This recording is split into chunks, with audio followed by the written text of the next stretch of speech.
Assalamualaikum, what's up popping? How have you been?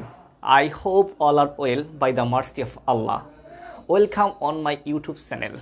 However that, like before today I gonna share with you pronunciation class 4. After all, আমরা ইতিমধ্যে 3টি class শেষ করেছি। আশা করেছি ক্লাসগুলো সবারই ভালো লেগেছে।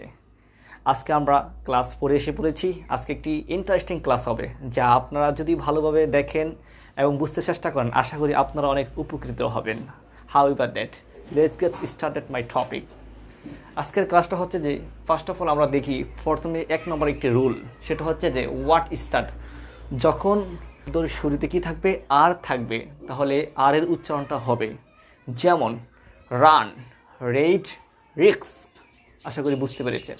আফটার দ্যাট 2 নম্বর রুলটা হচ্ছে ডাবল আর। যদি কখনো ডাবল আর থাকে শব্দের শুরুতে কিংবা শব্দের শেষে, তাহলে একটি আর উচ্চারিত হবে, আরেকটি আর উচ্চারিত হবে না। যেমন sorry, Mary, parrot. After that number 3, আর এর পরে যদি এইচ থাকে তাহলে এইচ এর উচ্চারণ হবে না, যেমন রাইম, রিদম।